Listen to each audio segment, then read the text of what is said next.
یا اس لیے انسان سے برائی ہوتی ہے جیسا کہ علماء کہتے ہیں کہ اس شخص نے رمضان المبارک میں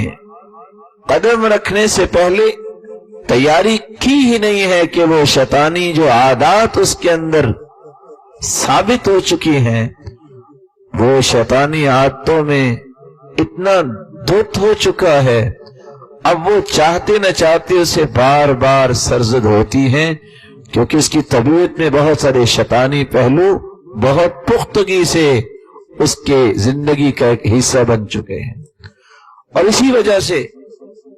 ہر جمعے کو ہم یہ آیت سنتے ہیں وَنَعُوذُ بِاللَّهِ مِن شُرُورِ أَنفُسِنَا، اے اللہ جہاں تو ہمیں شیطان سے بچا وہاں ہمیں ہمارے نفسوں کی شرارت سے بچا۔ انسان کا نفس بھی یہ کردار ادا کرتا ہے، اس کو برائی کی طرف لے جاتا ہے۔ وَمَا أُبَرِّئُ نَفْسِي إِنَّ النَّفْسَ لَأَمَّارَةٌ بِالسُّوءِ، اللہ تعالیٰ نے انسان کے اندر 3 قسم کے نفس رکھے ہیں۔ نفس امارہ جو ہمیشہ برائی پہ انسان کو اکساتا ہے، نفس لوامہ جو اللہ نے دل میں ایک عدالت قائم کی ہوئی ہے، وہ انڈیکیشن دیتا ہے نہیں غلط کام نہیں کرنا، زمین جھنجھوڑتا ہے، یہ نفس لوامہ ہے۔ اور تیسرا نفس نفس مطمئنہ ہے، جو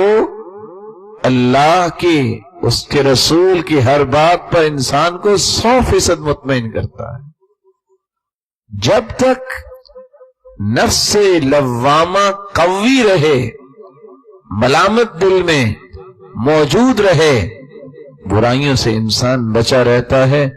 نفس امارہ کچھ نہیں کر سکتا۔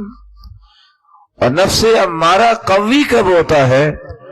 جب انسان قرآن و حدیث کو چھوڑ کر اپنی خواہش کو دلیل بنا بیٹھتا ہے، قرآن و سنت کی سرپرستی، اس کی رہنمائی کو چھوڑ کر خواہشات کے پیچھے جب انسان چلتا ہے، لو ڈیزائر جو سفلی خواہشات ہیں، جب اس کا غلبہ انسان پہ ہو جاتا ہے، یہ نفس مطمئنہ سے محروم،